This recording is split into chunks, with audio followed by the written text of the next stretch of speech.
Ça m'impressionne toujours de savoir que les trois quarts de notre énergie se dispensent dans des choses qu'on ne maîtrise pas, des choses qu'on ne peut pas contrôler. Ça veut dire que la majorité de nos pensées, mais aussi de nos actions, vont vers des choses que de toute façon, on ne pourra pas changer. C'est-à-dire qu'on ne maîtrise pas. Et hier, il m'est arrivé une anecdote assez intéressante là-dessus, et je vais te la raconter vite fait. C'est hier, suite à mon retour du chemin de Stevenson, je vais faire une balade en moto, et comme j'ai les pieds laminés, etc., et que j'ai une espèce de tendinite à la cheville, j'ai du mal à poser les pieds par terre, donc j'essaie de me rapprocher avec ma moto du lac, de l'endroit où je veux aller me baigner, tu vois. Et je pose ma bécane et effectivement je vois des panneaux interdits sauf-bordier, etc.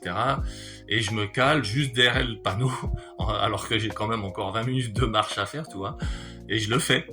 Et c'est drôle parce qu'au moment où je le fais, où je mets la moto, je sens, donc quelque part j'impacte aussi dans la matière, je me dis tu fais une connerie là peut-être, tu devrais pas faire ça, tu devrais te mettre de l'autre côté. Mais néanmoins, pour gagner quelques précieux mètres de douleur, je me pose quand même à cet endroit-là, et ça loupe pas.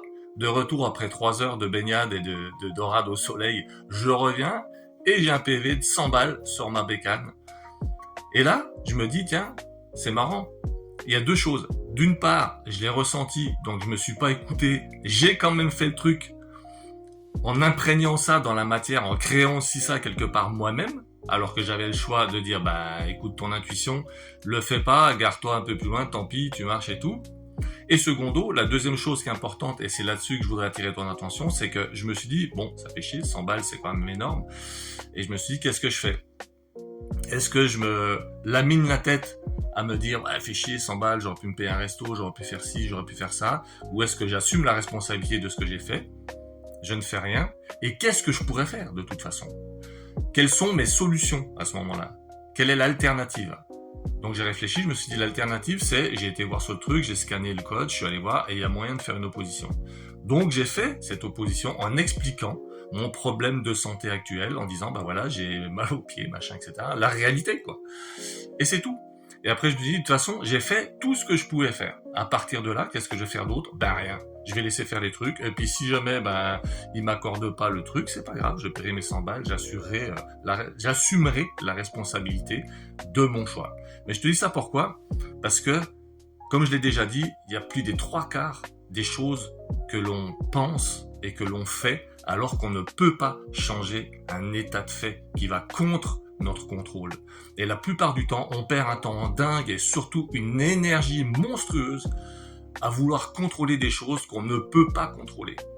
Donc c'est très important, et pour ton bien-être et pour ta propre santé, et moi j'ai vu cette différence, le fait de me détacher après de ça, de me dire ben voilà, gars, quelque part t'as joué, t'as perdu, t'as pris le risque, et puis ça y est arrivé ce que tu pensais qu'allait arriver, assume le truc, mais le fait de m'en décharger, même si je t'en parle aujourd'hui dans la vidéo, après j'ai mis ça de côté, et puis je me suis dit, ok, ben ça c'est une affaire classée, advienne que pourra. Si maintenant ça va dans mon sens parce qu'ils m'accordent ça et qu'ils ont la compréhension du fait que j'ai des problèmes aujourd'hui, eh ben c'est génial. Et si c'est pas le cas, c'est pas un problème, parce que de toute façon, que je me lamente, que je passe mon temps à me dire oui, c'est trop injuste, tout ce qu'on veut, à la Calimero ou quoi que ce soit, ça ne changera rien, et je vais bouffer mon temps et mon énergie pour un truc que de toute façon, je ne pourrais pas changer autrement.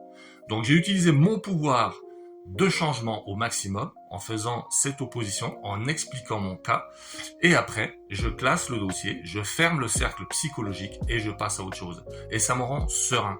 Et c'est ça qui est important, et c'est ça que je veux que tu comprennes. Et pour être serein, il faut faire du vide en permanence, fermer et clore les cercles psychologiques qu'on ouvre de toutes sortes de manières. Donc voilà, c'était la petite anecdote du jour. J'espère que ça t'amènera quelque chose. Dis-moi toi dans les commentaires si tu as déjà vécu des choses comme ça. De quelle manière tu régules ça? Et puis quelle est ta vision là-dessus?